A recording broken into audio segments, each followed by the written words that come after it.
Oke, baik Pak Sutami yang saya hormati, Pak Martin selaku penguji, dan Pak Faisal selaku admin. Untuk hari ini kita akan melanjutkan kembali uji komprehensifnya kita untuk peserta atas nama Bapak Sutami Rauf. Ada beberapa hal sebelum ujian ini yang dimulai yang harus kami sampaikan bahwa rencananya ujian ini berlangsung selama kurang lebih 50 menit dengan termin 20 menit kesempatan kepada Pak Sutami untuk menyampaikan materi dalam bentuk PRTT. Kemudian 15 menit berikut masing-masing penguji akan melakukan pertama perangkat dan kemampuan profesional serta pedagoginya Pak Sutami. Itu jadi totalnya 30 menit. Kita memiliki waktu 5 menit untuk melakukan atau mengambil decision kesimpulan terhadap proses yang kita lakukan. Nah, untuk hal yang lain Pak Sutami, Pak ujian komprehensif, jadi segala hal itu bisa saja digali dari Bapak. Kemudian kami hanya menyampaikan bahwa dijalani dengan santai, senyum. Saya pikir modal dari belakang itu sudah lumayan banyak untuk memberikan imun kuat untuk menjalani ujian komprehensif ini. Saya pikir begitu pengantarnya Pak Sutami. Silahkan Siap, siap. dimulai untuk aktivitasnya. Silakan Pak. Makasih banyak. Bismillahirrahmanirrahim. Assalamualaikum warahmatullahi wabarakatuh, anak-anakku semua. Bagaimana kabarnya hari ini? Ya, baik ya, dan selamat pagi ya. Saya harap semua kondisinya baik dan tetap semangat di badai pandemi seperti ini ya. Oke, untuk kelancaran proses pembelajaran kita, marilah kita berdoa sesuai agama dan kepercayaan kita masing-masing. Doa dimulai. Doa selesai. Ya, oke, Bapak melihat di monitor ini kayaknya sudah hadir semua sih jumlahnya sesuai dengan jumlah dalam kelas ya.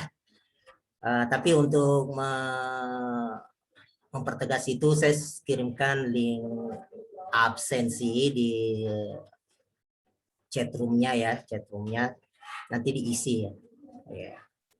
Oke, baiklah anak-anakku semua.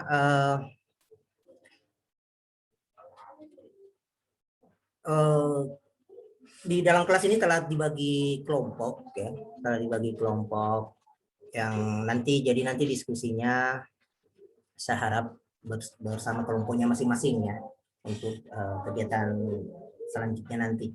Nah, baik, saya PPT-nya dulu ya.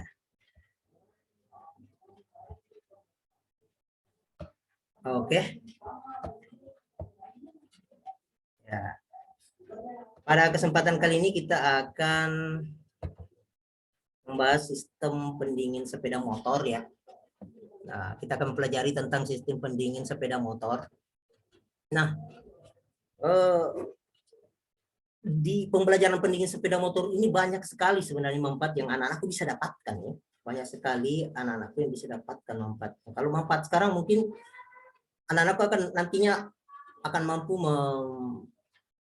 mengetahui bagaimana sistem kerja, bagaimana komponen di sistem pendingin ini, dan bagaimana cara kerja dari sistem pendingin dan perawatannya. Tapi untuk misalnya nanti setelah tamat dari SMK, ini besar sekali manfaatnya karena anak-anakku bisa membuka satu usaha, misalnya satu usaha bengkel yang nantinya bengkel yang khusus menangani perbaikan sistem pendingin sepeda motor ini, khususnya untuk komponen-komponennya, karena sistem pendingin sepeda motor ini mempunyai sistem pendingin sepeda motor ini, terutama sistem pendingin air, itu komponen-komponennya membutuhkan perawatan-perawatan khusus kayak radiator, termostat, dan lain-lainnya. Nah, itu bisa terkhusus. Nah, bisa juga sebenarnya dari sistem pendingin sepeda motor nanti ini, kita bisa membuat suatu produk sebenarnya yang bisa dijual. Satu produk yang bisa dijual, itu bisa menghasilkan.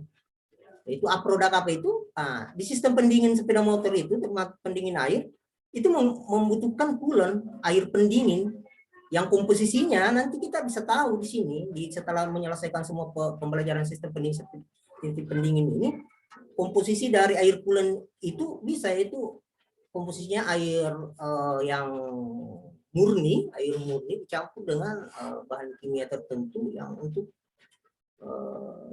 dengan komposisi tertentu yaitu 50-50. Nah, itu nanti itu bisa dikemas. Nanti dikemas dan diberi label. Nah, itu bisa dijual ke customer ke bengkel. Nah, tapi untuk kelanjutannya itu bisa dengan guru kewirausahaannya ya, bisa ya. Nah, oke. Baik.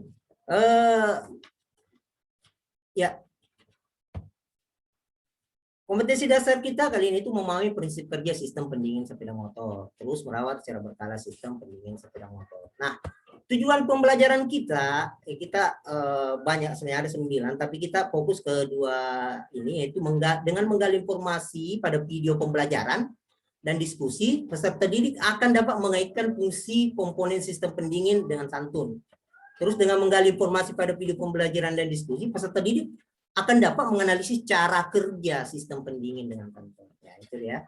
Terus penilaian yang kita lakukan yaitu tes tulis, yang keterampilannya itu tes praktik nantinya ya. Terus metode pembelajaran yang kita pakai sekarang yaitu diskusi, tanya jawab, penugasan, demonstrasi, dan pembelajaran mandiri. Ya.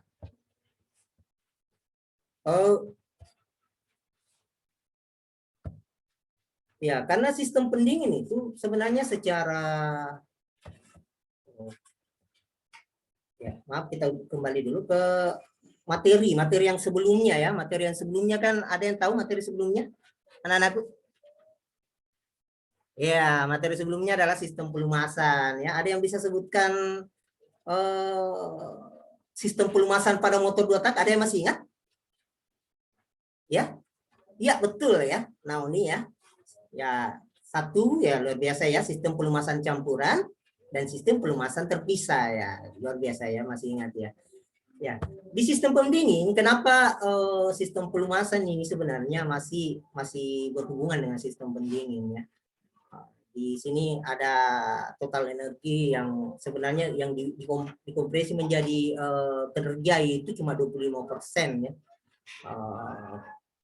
32%-nya kehilangan di pendinginan, 24%-nya kehilangan di pembuangan, ya, dan 6% di gesekan dan plumping ya. Oke, saya lanjut dulu ke beri materi masukan sedikit sebelum kita masuk ke nanti sistem video yang kita nonton ya. Jadi di sini sistem pendingin itu sepeda motor ada, yaitu sistem pendingin udara alami, yang mana prosesnya itu udara bersentuhan dengan sirip-sirip pendingin yang sudah ada di sepeda motor itu, dan berpindah ke udara dengan cara konveksi. Itu proses perpindahan panas ke udara itu dengan cara konveksi namanya ya. Terus ada sistem udara paksa, maksudnya udara juga tapi diarahkan menuju ke sirip-sirip, mungkin konstruksi motor yang kadang tertutupi dengan kap-kap motor, jadi ini udaranya diarahkan ke sana ya. Nah, terus yang ketiga itu sistem pendingin dengan cairan atau air. Nah, ini sistem pendingin cairan, beberapa dia memanfaatkan air untuk menyerap panas ya, terus dialirkan ke pendingin, ke komponen radiator untuk didinginkan dan dikembalikan lagi ke dalam ruang di dalam water jacket itu ya. Nah, sedikit ya, kita pahami dulu apa sih sebenarnya itu sistem pendingin ya pada sepeda motor. Sistem pendingin sepeda motor itu adalah sebuah sistem pada sepeda motor yang berfungsi untuk menjaga suhu kerja. Jadi ada suhu kerja yang harus dipertahankan ini mesin agar tetap pada temperatur ideal. Jadi ada temperatur idealnya. Nah, itu temperatur idealnya. Nanti kita nanti gali nanti di situ.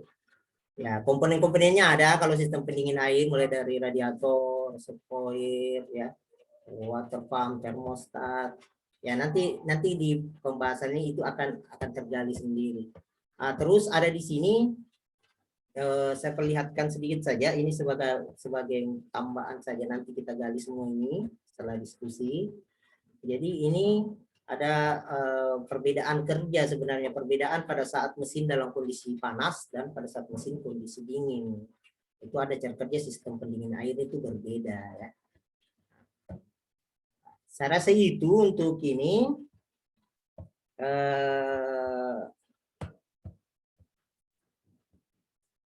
Ya, terus mungkin di sini ada tabel perawatan berkalanya, bagaimana pendingin udara diperlukan perawatan yang membersihkan sirip-sirip pendingin udara, ya, sirip-sirip juga karena memang berhubungan dengan udara dan sirip untuk melepas panas. Dan pendingin cairan ini ada beberapa ya, memeriksa cairan radiator, bisa tekanan tutup radiator, ganti cairan radiator ya. Saya kira itu untuk awal ya. Sekarang Bapak akan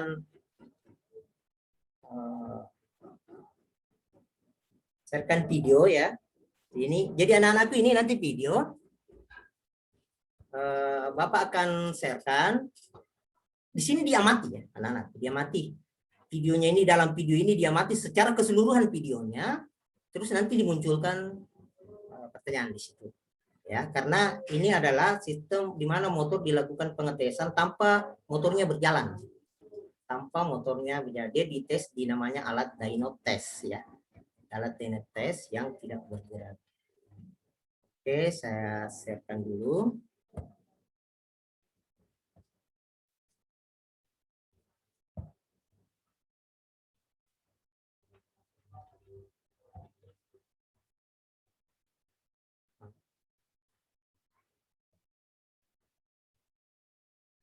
Sudah tershare.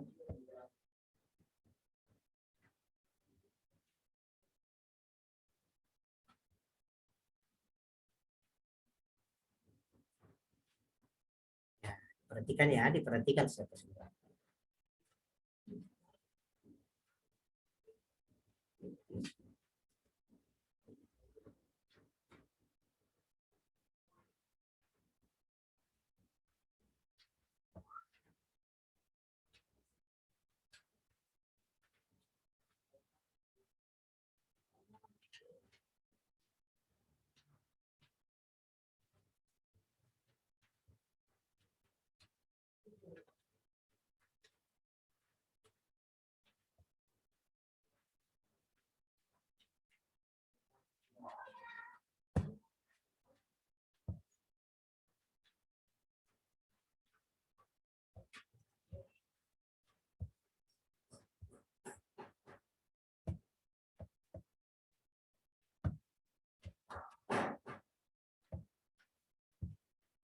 Ya, itu tadi ya videonya ya, anak-anakku semua bagaimana? Sudah diperhatikan ya?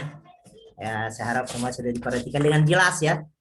Nah, sekarang itu tadi adalah alat tes dyno test di mana motor dipacu dalam format tertingginya, tapi dalam kondisi yang dia di atas treadmillnya motor. Kalau manusia sih namanya treadmill, alat olahraga treadmill, dia tidak meninggalkan tempat, tapi motor ini juga ada treadmill yang namanya dyno test. Nah, itu dipacu dalam performa tertingginya tapi tidak bergerak. Masalahnya adalah ya itu.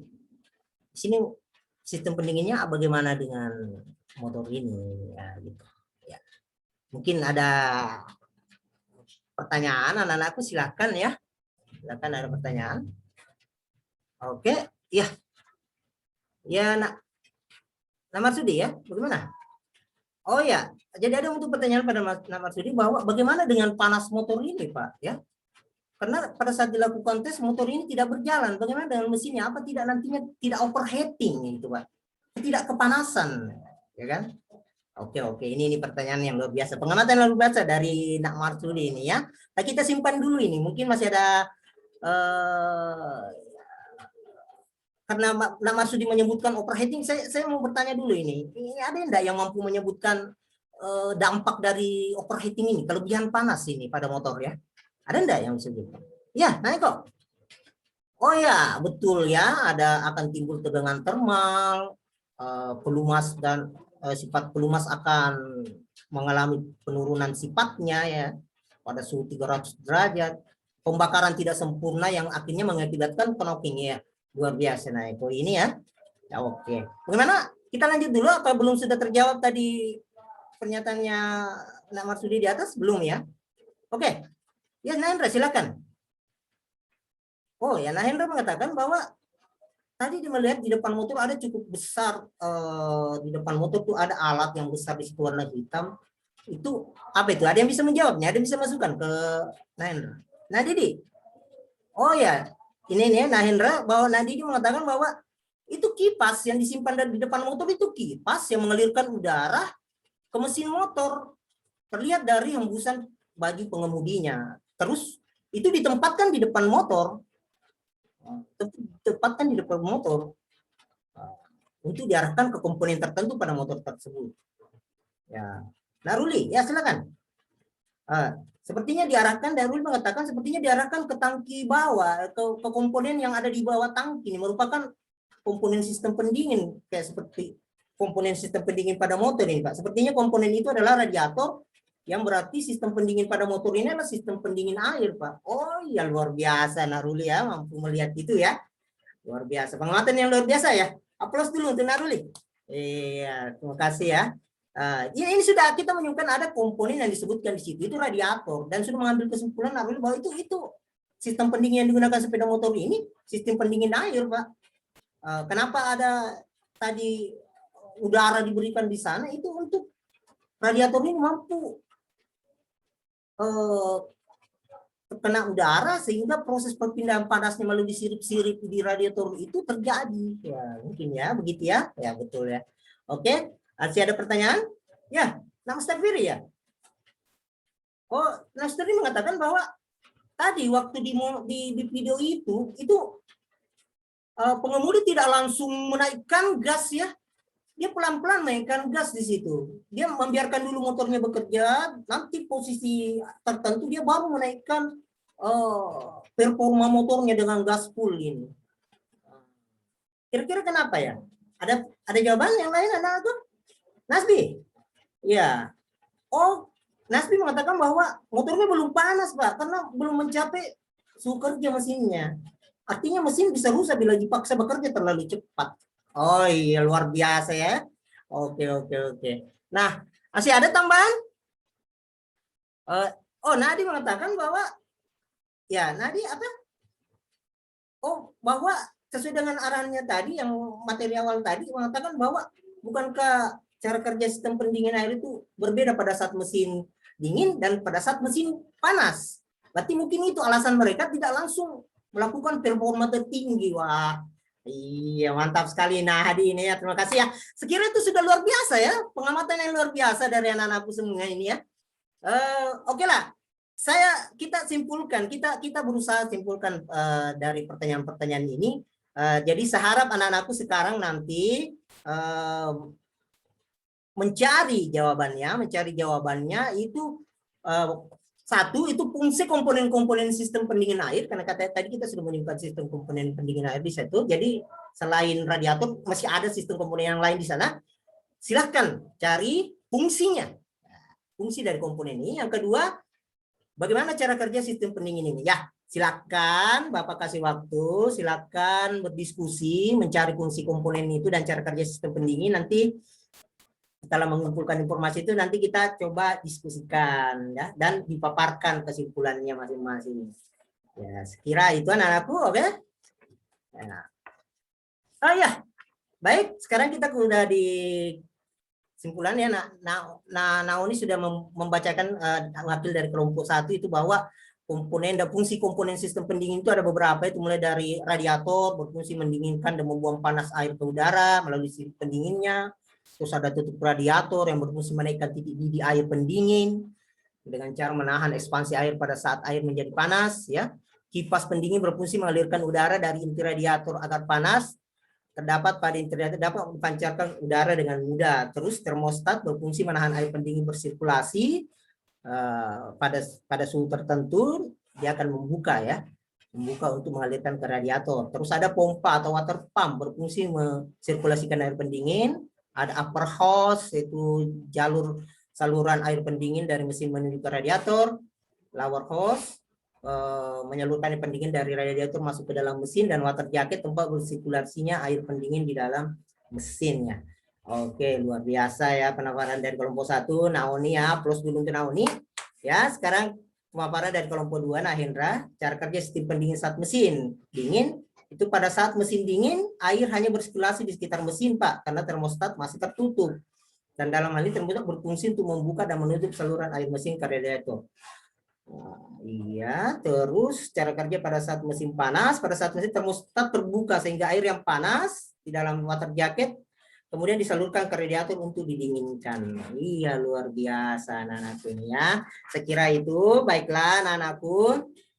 Sekira cukup ya untuk pertemuan kita kali ini. Itulah tadi kesimpulannya yang diberikan kepada anak-anakku dari kelompok 1 dan kelompok 2. Sekarang saya informasikan bahwa untuk sistem pendingin sih dengan teknologi sekarang yang masih menggunakan teknologi ini, sistem pendingin air, kecuali ada sempat saya ini dapatkan informasi bahwa untuk teknologi terbaru itu ada kayak seperti di Lamborghini itu namanya LSMS, Lamborghini Smart Material System, itu pendingin di mobil tapi ya, yang membuka secara manual, secara otomatis, tapi tidak dihubungkan dengan sistem komputer atau kelistrikan. Dia betul-betul mendeteksi suhu dan membuka untuk melepas panas.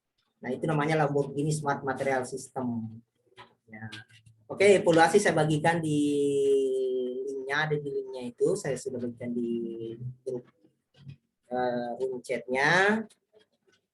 Terus materi selanjutnya kita adalah pemeriksaan sistem pendingin dan cara melakukan pemeriksaan sistem pendingin.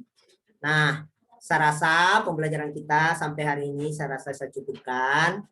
Ya, silakan anak-anakku membantu mimpin doa. Ya, baiklah anak-anakku.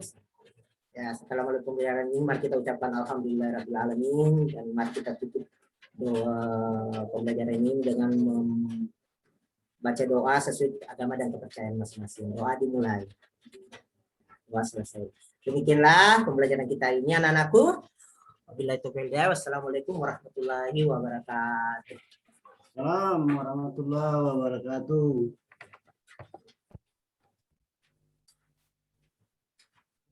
Pak Yasdin, silakan Pak Yasdin. Ya, sudah selesai Pak Sutami ya. Iya, sudah Pak. Baik, untuk sesi pertama mungkin langsung saja saya persilakan ke Pak Martin ini sambil menerima anak-anak tanda tangan bimbingan. Ya. Jadi Makasih ya, Pak Yasdin, makasih ya. atas kesempatannya. Ya. Pak Sutami, selamat pagi Pak Sutami. Pagi Pak, selamat pagi Pak. Dari baru ya, saya lihat ini RPP-nya dari baru. Iya, baru Pak, baru pas perbatasan Pare. Oh, saya orang Parepare tuh, Parepare Pak. Oh, Pare Pak. Saya di ujung baru itu di sana, orang tua di sana. Oh, di baru Pak, iya. Ya Pak ya. Pas Bojo ya Pak, Bojo. Ya. Bojo saya Pak, Bojo. Oh ya. Oh di Bojo. Iya, Satu Bojo, kampung Bojo. itu Pak Darmawan. Iya, tapi pada lawannya kan baru-baru gini kayaknya agak jarang sekali di kampung. Itu di sana itu siapa ini? Apa? Andaling. Oh, iya. Ada saudaranya itu saya punya. Iya. Sama Kak Pak di itu sering sama di rumah sakit periksa gula. Baik Pak ya, terima kasih banyak atas siap, presentasinya. Jadi kita mau masuk ke bagian yang lain. Jadi saya coba menggali pengetahuan Bapak tentang materi yang Bapak sudah sampaikan. Jadi sejauh mana Bapak memahami dasar-dasarnya, dan juga ya kalau bisa pengetahuan advance terkait dengan itu ya Bapak harus tahu juga Pak. Siap. Kemudian yang kedua ya pedagoginya mungkin saya tidak terlalu tanya lagi karena tadi dari tampilan Bapak itu kan sudah kelihatan itu bagaimana Bapak memulai pembelajaran itu. Di awalnya itu saya lihat itu kurang lancar Pak ya, mungkin karena situasinya berbeda. Itu juga kurangnya saya lihat karena biasanya kita di awal pertemuan perkuliahan baik itu di sekolah maupun di perguruan tinggi kan biasanya kita memberi semangat dulu, katakanlah itu persepsi kan, jangan langsung ke materinya. Siap. Ditahu dulu situasinya anak-anak seperti apa, terus ya dirangsanglah siswa itu supaya dia bisa serius mengikuti pelajaran itu. Siap. Terus yang kedua yang saya mau kritisi ini mestinya juga tadi karena ini terkait, ini sebenarnya lebih mudah menilai Bapak ini karena sebelumnya Bapak ini kan menyajikan materi yang sama tentang sistem pendingin. Iya Pak. Jadi Iya, sangat Pak. mudah mengkomparasi apa yang Bapak sajikan, apa yang Bapak paparkan nanti dengan yang peserta sebelumnya. Nah, mungkin juga nanti pertanyaannya seputar itu, tapi saya tidak hanya berhenti ke situ Pak, karena tadi ini Bapak fokusnya ke mesin motor, Iya Pak. sementara yang tadi itu lebih fokusnya ke mobil. Kemudian yang saya mau sampaikan lagi, jadi tadi ada analogi yang Bapak sampaikan itu saya kira itu seperti treadmill kan itu kan Iya, Pak. treadmill itu kan bukan hanya di motor, kita kan sehari-hari kalau kita olahraga kan kita bisa pakai itu. Nah, Iya, mungkin iya. analoginya bisa ke sana juga Pak. Ya. Nah, tapi di antara banyak kekurangan itu ya ada bagusnya juga Bapak ini saya lihat, karena Bapak sudah berusaha mengimprovisasi suasana belajar supaya bisa kelihatan aktif dan semua peserta didik itu bisa antusias mengikuti itu. Nah, itu saya kira poin yang bagus yang bisa terus dikembangkan untuk proses pembelajaran selanjutnya Pak Sutami ya. Siap, siap Pak. Nah, ini kita masuk ke pertanyaan yang yang terkait dengan materi. Jadi tadi kan itu Bapak tampilkan medianya kan? Iya Nah, Pak. saya hanya menyoroti yang itu seperti apa yang saya lihat. Nah, tadi di awal media itu kan ada tampilan apa itu? Botol-botol itu ya. Air Pak, pendingin. Itu maksudnya apa itu? Ini kan karena kita sebenarnya lebih ke arah sistem pendingin airnya sih sebenarnya. Jadi kita picu itu dengan air coolant-nya, air pendinginnya Pak. Nah, mestinya dijelaskan juga jadi sebagai pengantar Pak. Seperti yang anak-anak lihat sekarang ini gambar ini Oh, begitu kan? iya, Nah, Pak. itu artinya gini Pak. Jadi kalau kita ngajar, gimana cara kita supaya perhatian siswa itu tidak kemana-mana dan fokus ke kita. Nah, gambar yang Bapak sajikan sekira bagus, cuman kurang penjelasannya tadi Pak. Bisa Siap. ditambahkan. Siap. Jadi kita kali ini masuk ke materi tentang air coolant atau sistem pendingin yang di Iya. dalamnya tentu membutuhkan air coolant. Nah, ini contoh-contoh air coolant ini ada warna-warna kan kalian lihat Iya, ini. Pak. Iya. Nah, kenapa bisa warna-warna gitu? Nah, itu karena ya partikel atau senyawa yang disusunnya itu macam-macam sehingga menimbulkan efek warna yang berbeda-beda. Itu kan. Nah, untuk penjelasan selanjutnya nanti kita bahas, kita akan masuk ke bagian ini. Itu kan menarik itu sehingga siswa itu bisa terus perhatiannya ke kita. Kemudian yang berikutnya tadi ada saya lihat itu diagram yang di slide keberapa itu, mungkin slide awal tadi itu ada gambar itu bensin gasolin, coba diperlihatkan kembali. Ada yang seperti gambar diagram kan itu, mungkin slide kelima tadi itu keenam itu yang estimasi kehilangan daya atau kehilangan energi. Ya, kehilangan energinya ya, Pak. Gasolinnya 100%, terus yang lainnya ada. Coba ditampilkan supaya Bapak bisa ngerti nanti kan, bisa menjelaskan lebih jauh apa maksudnya itu.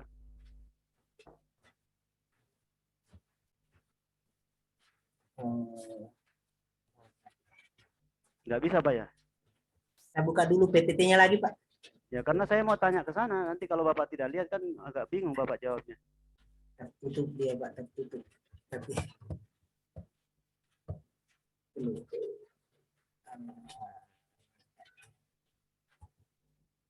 ya, sebentar Pak, sedikit lagi. Kalau tidak bisa Pak, sudahlah Pak, saya bisa tanya Pak. Oh. Ya sudah. Nah itu kan ada Bapak tampilkan itu gambar seperti itu. Iya Pak, iya Nah, Pak. biasanya kalau kita memberi nama itu tidak langsung ke situ, tidak langsung itu apa itu gambar sekian apa itu tadi namanya itu. Nah ada kan namanya itu, nama diagramnya itu biasanya nama diagramnya itu apa itu? Nama keseimbangan panas Pak sebenarnya. Nah itu kan nama gambarnya itu kan. Iya, nama. Tapi bukan begitu itu, ada spesifik untuk menggambarkan laju atau distribusi energi dalam sebuah sistem itu ada namanya gambarnya itu. Kan kita kenalnya ada dua, itu distribusi energi dan distribusi eksergi dalam sebuah sistem. Nah kalau distribusi energi itu kita gambarkan dengan diagram apa, dan distribusi eksergi itu kita gambarkan dengan diagram apa. Nah itu maksud saya. Oh, iya, baru setelah itu baru Bapak tambahkan kesetimbangan. Gitu. Iya Pak. Berikutnya itu yang saya tanya, apa itu kalau menggambarkan distribusi energi itu diagram apa namanya? Distribusi energi Pak ya. kan Bapak peroleh itu kan ada referensinya sebelumnya kan. Saya yakin bahwa referensinya itu tidak langsung seperti itu sebutnya, pasti ada namanya duluan. Yang pertama itu kalau energi itu kita gambarkan dengan diagram Sankey, dan kalau eksergi itu kita gambarkan dengan diagram Grassmann namanya Pak. Baru setelah itu misalnya diagram Sankey kesetimbangan energi dalam apa radiator apa kan gitu. Itu pertanyaan saya selanjutnya gini, tadi di situ ada energi gasolin 100%. Dari mana Bapak tahu energi bahan bakar bensin itu?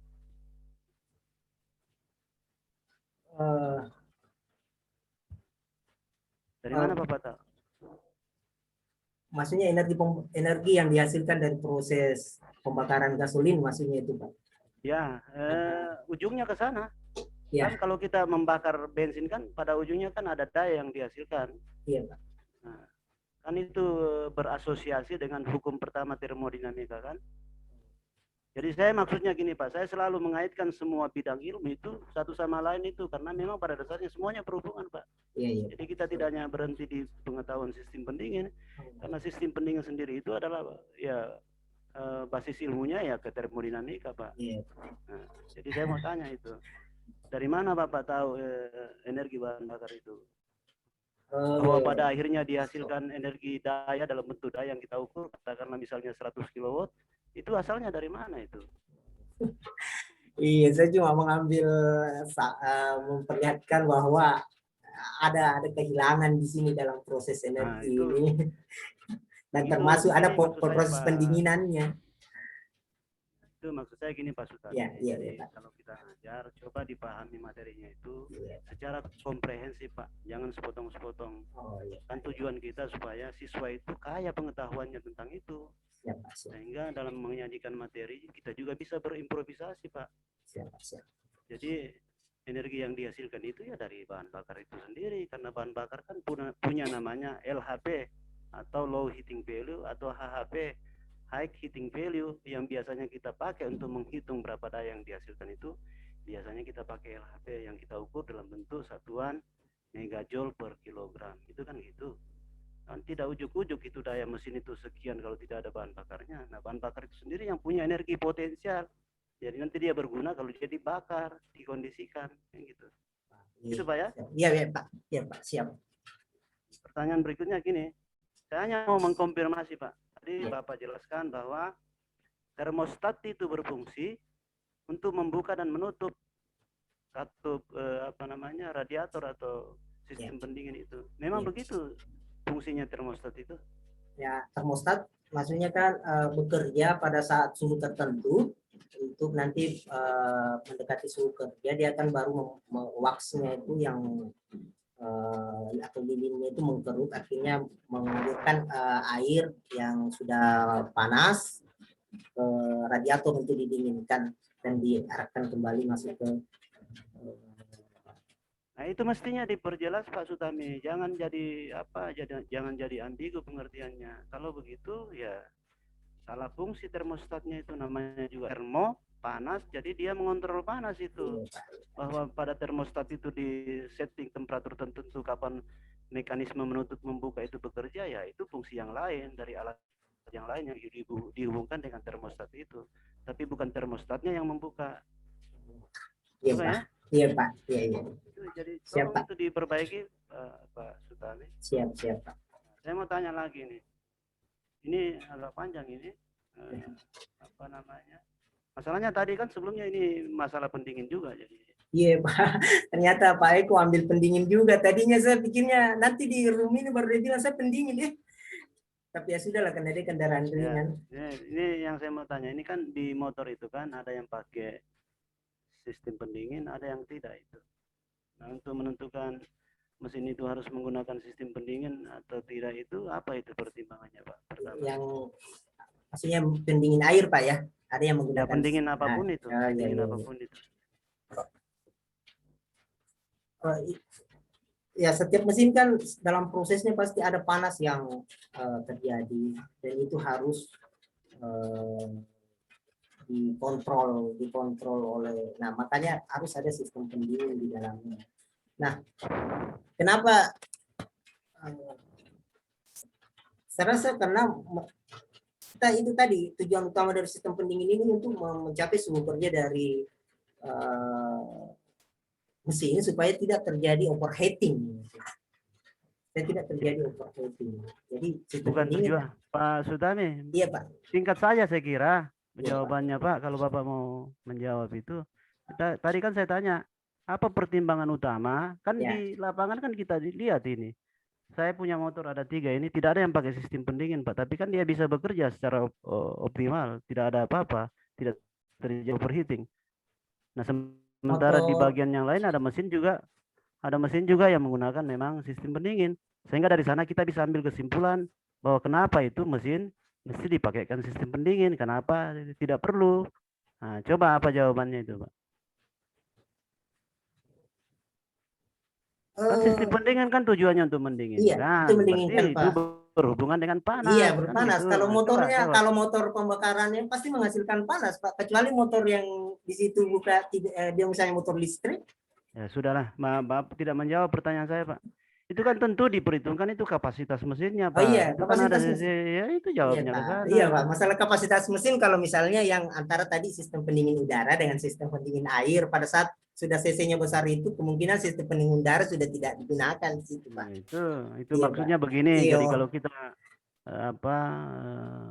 mengajar atau apa ya kronologi berpikirnya itu coba disusun secara Iya, baik iya. sehingga Siap, semuanya siap. bisa nyambung itu nanti. Iya, Pak. Iya, Pak. Iya, Pak. Nah, kemudian yang berikutnya tadi Bapak sebutkan temperatur ideal mesin itu, tapi di penjelasan selanjutnya itu Bapak tidak sebutkan kira-kira temperatur ideal mesin itu berapa itu. Kan anak-anak jadi Iya. bertanya itu berapa kira-kira, apakah 1000 derajat atau berapa itu? 80 sampai 90 derajat, Pak. Ya, sudah itu disampaikan juga Pak ya Iya, kalau Bapak siap, mengajar. Pak. Siap.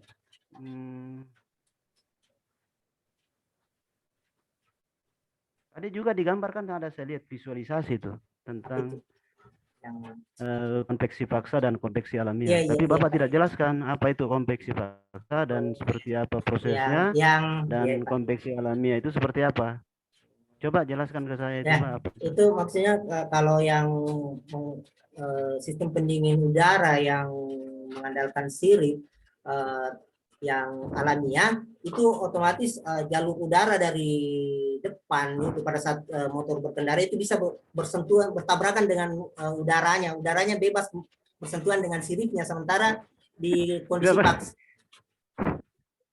paksa Tidak begitu, Pak, maksudnya Sultan, udara dipaksa dialirkan ke arah sirip, Pak, diarahkan menggunakan kipas yang diarahkan udaranya menuju ke sirip karena dia tidak bisa mendapatkan udara dari depan karena biasanya tertutup kap-kap motor itu, Pak. Kalau kayak motor-motornya Yamaha Mio itu udaranya enggak bisa masuk karena posisi mesinnya ada di belakang. Ya, jawaban Bapak itu ada benarnya tapi banyak salahnya, Pak. Itu Bapak berpendapat hanya opini, saya kira secara teoritis itu salah itu, Pak. Namanya juga paksa berarti kondisi udara itu ya dipaksa. Seperti misalnya kita terima konveksi paksa itu kita kipas badan dengan kipas angin itu konveksi paksa itu. Sementara kalau kita duduk di luar ada hembusan angin yang kita terima itu yang alamiah. Nah, mestinya dijelaskan seperti itu, jangan penjelasannya ya seperti tadi ya. Apa siswanya malah bingung gitu. Nah, kesimpulan saya, Pak Sutami, coba Pak nanti coba dikembangkan lagi pengetahuan Bapak tentang materi-materi yang Bapak ajarkan. Kalau bisa saya sih mintanya ya kalau kita belajar itu ya belajarnya lengkap, Pak, jangan sepotong-sepotong supaya pengetahuan kita lengkap. Siswa juga merasa beruntung karena mereka sudah diperlengkapi dengan pengetahuan yang cukup dari kita. Sekira demikian Pak Yasdin, makasih banyak. Makasih Pak Sutami. Ya, makasih banyak Pak. Baik, Pak Martin, terima kasih atas kontribusinya ke Pak Sutami. Ini sebenarnya mengurangi pertanyaan saya karena beberapa intinya itu sudah tersampaikan. Saya mungkin lebih cenderung ke pedagoginya. Saya mulai Pak Sutami. Ini saya argumentasi saja terkait dengan pemahaman lebih ke pedagogisnya Bapak. Menurut Pak Sutami, pembelajaran daring itu mampu memunculkan nilai HOTS untuk peserta didik apa enggak? Mampu. Ya. Mampu karena mampu. Gimana caranya? Ya. Di proses pembelajarannya itu Gimana? kayak tadi mereka diskusi, menganalisa video permasalahan yang saya misalnya munculkan tadi. Maksudnya video itu kan sudah hot sebenarnya itu. Itu sudah ada di kompetisi kegiatan inti sebenarnya. Terjadi kegiatan ini. Gitu. Iya, Pak. Nah, sekarang argumentasi lain kira-kira gini, Pak. Ada yang menyebut HOTS itu untuk level taksonomi belum. Level C4 sampai 6 itu kasarnya itu adalah HOTS. Apa benar begitu, Pak? Karena kalau melihat dari diksi yang memang di C4 sampai C6 itu ya arahnya seperti itu, karena memang sudah membutuhkan melihat dari itu, maksudnya pada saat kita menggunakan diksi dari C4 sampai C6 itu memang sudah memicu untuk proses ke arah HOTS, proses berpikir tingkat tinggi, karena prosesnya kayak menganalisa itu butuh pola pikir, tidak hanya langsung menebak saja gitu. Maksudnya seperti itu, Pak. Jadi menurut saya iya. Oke. Iya, oke. Ini yang terakhir, Pak. Kalau orang menggunakan media dari YouTube atau link dari YouTube atau dari media lain, apakah itu sudah disebut sebagai bagian mengimplementasikan TPACK dalam pembelajaran, Pak?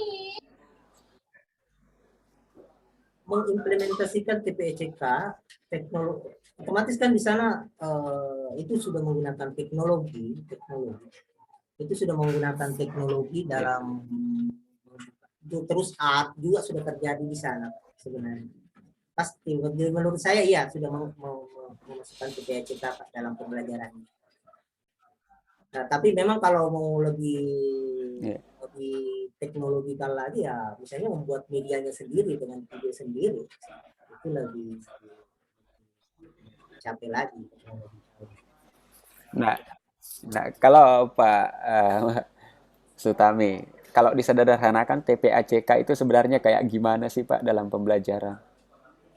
TPACK kan pemanfaatan teknologi untuk menggali pengetahuan, ya, menggunakan ya itulah tadi, menggunakan media-media yang berbasis teknologi untuk menyampaikan pengetahuan. Karena sekarang situasi betul-betul menuntut ke arah sana, kita betul-betul harus ke arah teknologi sekarang. Kita tidak bisa lepas dari itu. Apalagi sekarang karakter peserta didik memang sudah di teknologi semua. Anak-anak sekarang sudah dengan teknologi semua, sudah mapan dengan mahir dengan teknologi.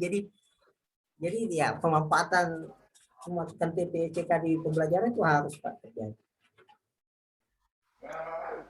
Menurut Bapak, orang-orang yang dekat dengan teknologi itu sudah konten knowledge apa belum, Pak? Misalnya kan banyak orang yang buka teknologi. Apakah kira-kira itu sudah berbasis pengetahuan apa enggak, Pak? Tidak juga. Tergantung bagaimana mereka memanfaatkan teknologi itu. Bagaimana dia menggunakan teknologinya itu, apakah memang arahnya ke pengetahuan atau tidak. Nah, banyak orang yang menggunakan ya. Nah, kira-kira gini, Pak. Saya mau berikan satu analogi. Ini terakhir sekali ya, Pak Sutami. Iya, Pak. Ini kan banyak orang yang sekarang Bapak mungkin kenal dengan istilah hoax. Itu mengambil sesuatu dari teknologi, memanfaatkan informasi itu, tetapi dia tidak tahu sebenarnya apakah ini benar apa enggak. Nah, bedanya dengan TPACK, itu berbasis pengetahuan dia, Pak. Jadi sudah dipastikan bahwa sesuatu itu menjadi benar berdasarkan pengetahuan yang kita punya. Nah, ini yang ingin saya sampaikan, Pak.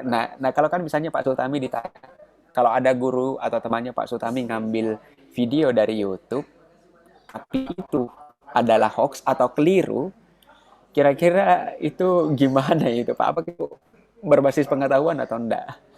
Nah, pasti tidak. Kalau sudah tidak didukung oleh pengetahuan ya pasti tidak.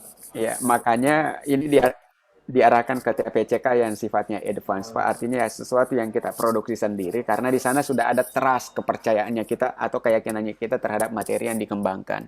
Ya, paham, Pak. Nah, itu arahnya nanti ke sana, Pak. Saya ini lebih banyak ke pedagoginya, Pak, karena secara profesional akan berulang kalau saya tanyakan tadi misalnya itu terkait dengan pendingin. Ya, mungkin kira-kira gitu Pak Sutami. Siap, Ya, siap, Pak. di balik Kasih, Pak. ya, di Iya, balik Pak. tanya yang banyak itu biasanya masih banyak senyum yang terbuka lebar seharusnya, Pak. Amin. Iya, Pak, masalah. Oke, Pak Sutami Iya. bisa ditunggu nanti kami akan Iya. menentukan apakah Bapak pantas untuk lanjut ke sesi berikut. Mungkin PPL ataukah harus ngulang dulu esok hari. Siap, Pak. Siap. Ya, itu akan kami tunggu dan sekali lagi terima kasih ujian komprehensif. Mungkin recordingnya sudah bisa dihentikan dan Bapak bisa leave dari meeting untuk kami tinggalkan kami berdua. Siap, Pak.